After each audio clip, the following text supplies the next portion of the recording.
I am sorry. हाँ, तुम sorry क्यों बोल रही हो बेटा? बस ऐसे ही अंकल। दोबारा सॉरी मत बोलना। स्कूल की छुट्टी का टाइम हो गया है, मम्मी मुझे लेने आ जाएंगी। अब मुझे चलना चाहिए। आप मुझे स्कूल तक छोड़ देंगे अंकल? ठीक है बेटा, चलो।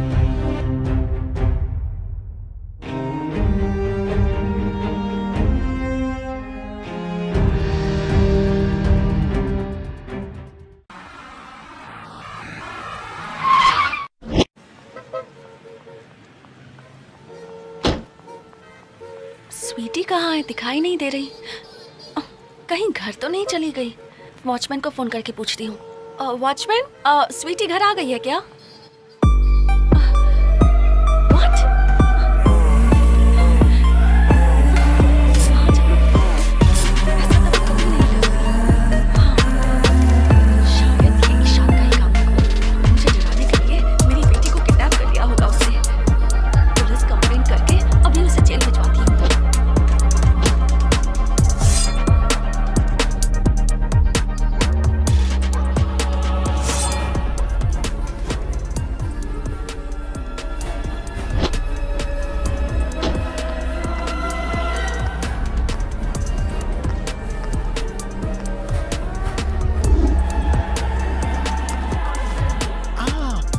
हेलो मैडम, एक मिनट। आप मेरे साहब की बहन है ना? मैडम, वो जो इंस्पेक्टर धर्मा है उन्हीं की बहन है ना आप? हाँ हाँ, वो मेरे अंकल हैं। और आप? जी, मैं उनके साथ कांस्टेबल था। आज ही मुझे एसआई का प्रमोशन मिला है। एक केस के सिलसिले में यहाँ आया था। मैडम, आप कुछ टेंशन में हैं? मेरी बेटी को किसी ने किडनैप कर लिया है। क्या? आपकी बेटी को किसी ने किडनैप कर लिया? कौन है वो? वो कौन है मुझे बताइए मैडम, मैं आपकी हेल्प करूंगा मैडम। 8 साल तक जिसने मुझसे प्यार करने का नाटक किया, जिसने मुझे धोखा दिया, उसी ने ये काम किया है। बहुत बड़ा झूठा है, धोखेबाज है वो। ना जाने कितनी लड़कियों की जिंदगी के साथ खिलवाड़ कर चुका है वो। अंकल से ही मुझे ये सब पता चला था। मैं तो उसके लिए अपनी शादी तोड़ने जा रही थी, और शादी से पहले ही मुझे उसके कैरेक्टर के बारे में सब पता चल गया था।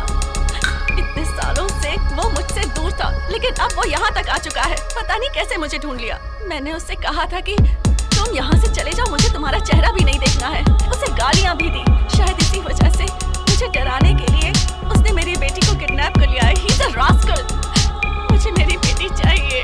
प्लीज प्लीज उसे ढूंढ लीजिए। शांत हो जाइए मैडम, मैं आपके दर्द को समझ सकता हूँ। आपकी बेटी मिलेगी, यू डोंट वरी। लेकिन आज मैं आपको एक सच बताना चाहता हूँ। सच बताना है? कैसा सच?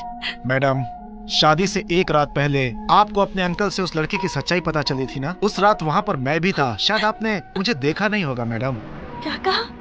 उस रात आप ही वहाँ पर थे? जी मैडम, उस रात उस जगह पे एक मर्डर हुआ था। उस खूनी को ले जाते समय आप वहाँ पहुँच गई थी। उस वक्त आप बहुत परेशान थी।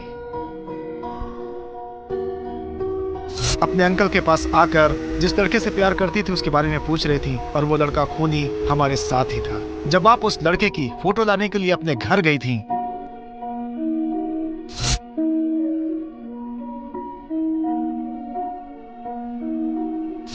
तो आपके घर जाने के बाद हमने जिस लड़के को अरेस्ट किया था, वो लड़का आपके अंकल के पैरों में गिरकर रिक्वेस्ट कर रहा था। हमने जिस खूनी को अरेस्ट किया था, वो खूनी और कोई नहीं था मैडम। अभी आपने बताया ना मैडम कि किसी ने आपकी बेटी को किडनैप कर लिया है, वो वही है। उस दिन उसने वो खून क्यों किया, इस बारे में आपको पता है मैडम? ताकि आपकी शादी ना रुके, आपकी जिंदगी ना बर्बाद हो।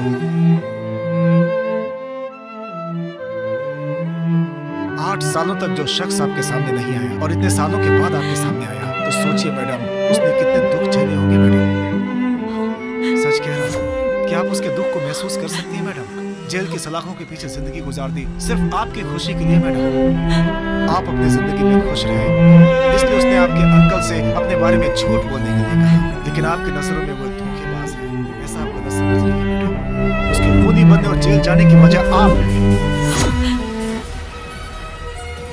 उसकी जिंदगी की तबाही की वजह सिर्फ आप हैं।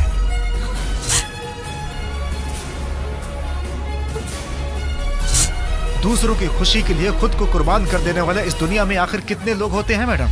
वो तो वही कर सकता है जो आपसे बहुत प्यार करता हो मैडम। और जो प्यार करता है मैडम, वो अपने प्यार के लिए कुछ भी कुर्बान करने के लिए तैयार रहता है। लेकिन ये बात आपको समझ में नहीं आएगी मैडम। आप तो उसे सिर्फ किडनैपर ही समझेंगे।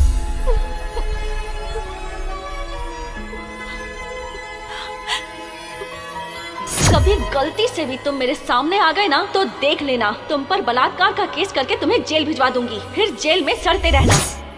वो आपकी बेटी को किडनैप नहीं कर सकता मैडम, मुझे पूरा विश्वास है। Good bye.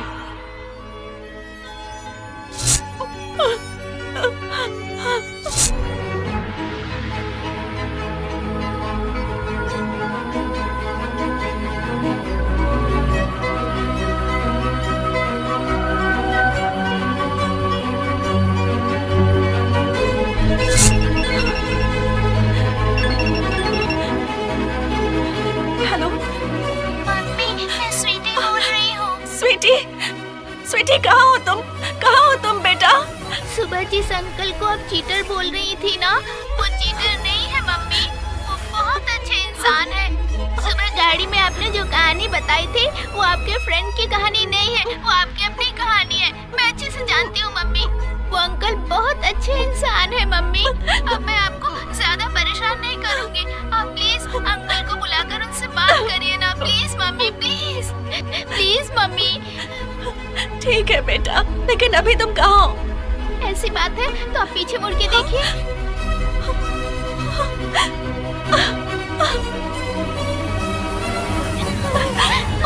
स्वीटी,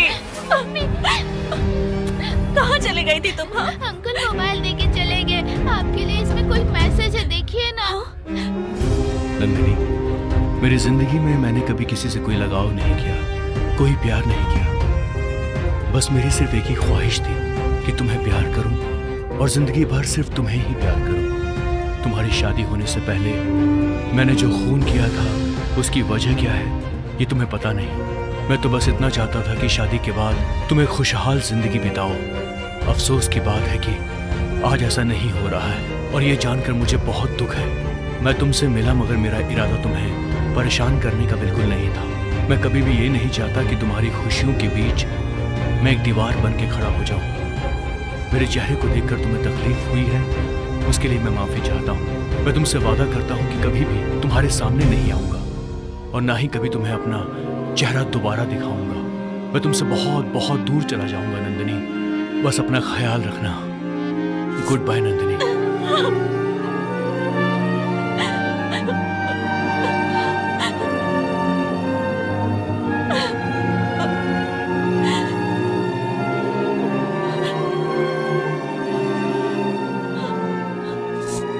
स्वीटी, वो किस तरफ गए हैं? अंकल उस तरफ गए मम्मी। चलो देखते हैं।